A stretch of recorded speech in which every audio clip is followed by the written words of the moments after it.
Hello friends, आज हम discuss करेंगे स्टीरियो आइसोमेरिज्म के बारे में। देखिए, लास्ट वीडियो में हमने स्ट्रक्चरल आइसोमेरिज्म के बारे में डिस्कस किया था। अब ऐसे आइसोमर्स जिनका मॉलिक्यूलर फार्मूला सेम होता है और स्ट्रक्चरल फार्मूला भी सेम होता है, लेकिन स्पेस में उनके एटम्स या ग्रुप्स का जो अरेंजमेंट होता है वो डिफरेंट होता है, तो उन आइसोमर्स को हम स्टीरियो आइसोमर्स कहते हैं और इस फिनोमिना को हम स्टीरियो आइसोमेरिज्म कहते हैं। अब देखिए, यहाँ पर स्पेस में एटम्स या ग्रुप्स की बात करें तो उनका जो अरेंजमेंट है वो डिफरेंट डायरेक्शन में डिफरेंट होता है। अब जो स्टीरियो आइसोमेरिज्म है उसको हम दो कैटेगरीज में सब डिवाइड करते हैं। फर्स्ट हो जाएगा कॉन्फिगरेशनल आइसोमेरिज्म और सेकंड हो जाएगा कन्फॉर्मेशनल आइसोमेरिज्म। पहले बात करते हैं कॉन्फिगरेशनल आइसोमेरिज्म की। तो देखिए, ऐसे स्टीरियो आइसोमर्स जो कि कोवेलेंट बॉन्ड में ब्रेक हुए बिना एक दूसरे में इंटरकन्वर्ट नहीं हो सकते, उनको हम कॉन्फिगरेशनल आइसोमर्स कहते हैं। मींस इन आइसोमर्स को एक दूसरे में कन्वर्ट करने के लिए हमें कोवेलेंट बॉन्ड को ब्रेक करना होता है, और जो इस तरह के आइसोमेरिज्म है उसको हम कॉन्फिगरेशनल आइसोमेरिज्म कहते हैं। अब देखिए, ये स्टीरियो आइसोमर्स एक दूसरे में कन्वर्ट नहीं होते हैं, इसलिए हम इनको नॉर्मल कंडीशंस पर इजीली सेपरेट कर सकते हैं। अब बात करते हैं इसकी टाइप्स की।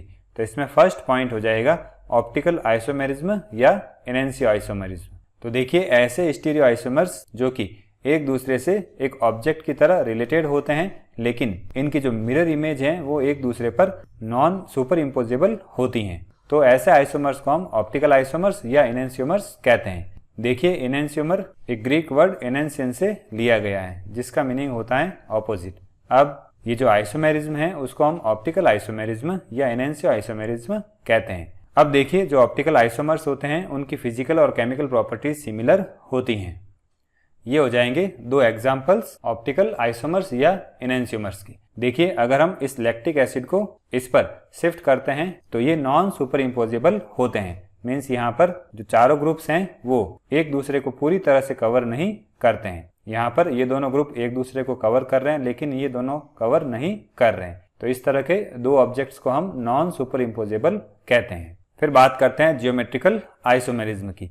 तो देखिए, जियोमेट्रिक आइसोमर्स ऐसे स्टीरियो आइसोमर्स होते हैं जिनमें डबल बॉन्ड का रेस्ट्रिक्टेड रोटेशन होता है, और इस रेस्ट्रिक्टेड रोटेशन की वजह से उनका जो स्पेशियल अरेंजमेंट होता है वो डिफरेंट होता है। मीन्स यहाँ पर हम 1,2 डाइक्लोरोइथीन के दो आइसोमर्स ले रहे हैं। अब इन दोनों कार्बन के बीच डबल बॉन्ड प्रेजेंट है, तो यहाँ पर रोटेशन रेस्ट्रिक्टेड होता है।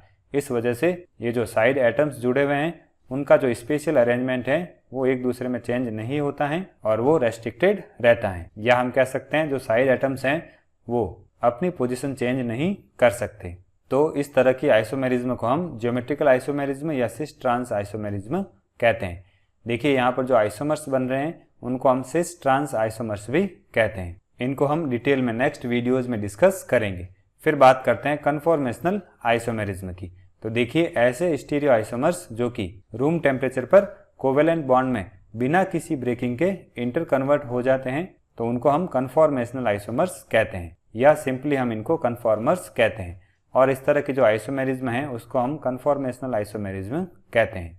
अब देखिए, इन आइसोमर्स की बात करें तो ये एक दूसरे में इजीली इंटर कन्वर्ट हो सकते हैं, इसलिए हम इनको नॉर्मल कंडीशंस पर सेपरेट नहीं कर सकते।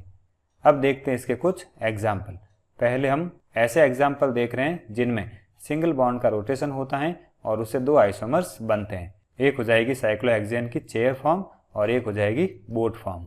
इनको भी हम नेक्स्ट वीडियोज में डिटेल में डिस्कस करेंगे। फिर सेकंड पॉइंट हो जाएगा अमाइन इन्वर्जन। इसमें जो अमाइन है वो इन्वर्ट हो जाती हैं, मीन्स जो एटम्स और लोन पेयर हैं वो अपनी पोजीशन चेंज कर देंगे। तो इसको भी हम नेक्स्ट वीडियोज में डिटेल में डिस्कस करेंगे।